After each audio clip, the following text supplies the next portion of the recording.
Tatlong beses muntik masagasaan ang isang enforcer ng pickup na kanyang sinita na matapos itong pumasok umano sa EDSA busway. Ang nasitang driver hindi na nagbigay ng lisensya, nagpakilala pa bilang isang mayor sa Bulacan.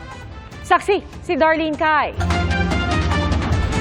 Pero wag mo ako pa sasagasaan, ipapaalo kita sa LTO. Pilit na pinahihinto pero diretso pa rin sa pag-abante ang asul na pickup na yan mag-aalas 5 ng hapon nitong Huwebes malapit sa EDSA Ortigas flyover.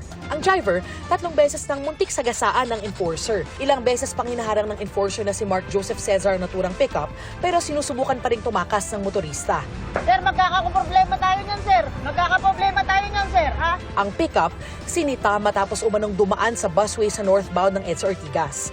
Di nagip ng video pero tumigil lang daw ang sasakyan ng may rider ng humarang dito para tulungan ang enforcer ng Special Action and Intelligence Committee for Transportation. Ilang ulit na hiningi ng enforcer ang lisensya ng driver pero nagbanggit ito ng pangalan ng opisyal. Pumasok po kayo ng busway, sir. O, sige po, wala po problema. DOTR po kami. Si Secretary Bautista po ang boss namin. Nagpakilala rin siya bilang alkalde.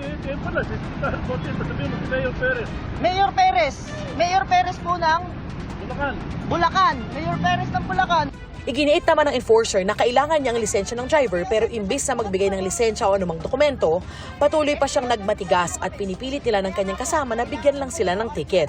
At kahit nasa harap ng sasakyan ng enforcer, pinilit pa rin itong umabante.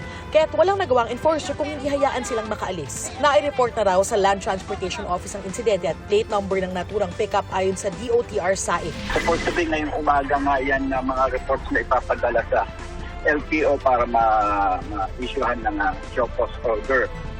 So inaasahan namin na siguro this afternoon or baka bukas ay naipadala na yung plaka at yung report para mabigyan na show cause.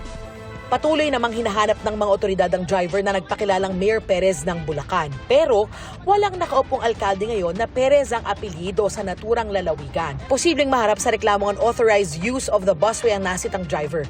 Gayon din sa reklamo para sa tangkang kapahamakan sa enforcer. Ngayong papasok na ang Burr Months, mas paigtingin pa raw ng mga otoridad yung pagbabantay sa EDSA busway. Kaya pinag-aaralan na ng SAIC ng pagde-deploy ng karagdagang enforcers dito. Para sa GMA Integrated News, Darlene Kai ang inyong saksi. Mga kapuso, sama-sama tayong maging saksi. Mag-subscribe sa GMA Integrated News sa YouTube at para sa mga kapuso abroad, samahan niyo kami sa GMA Pinoy TV at sa www.gmanews.tv.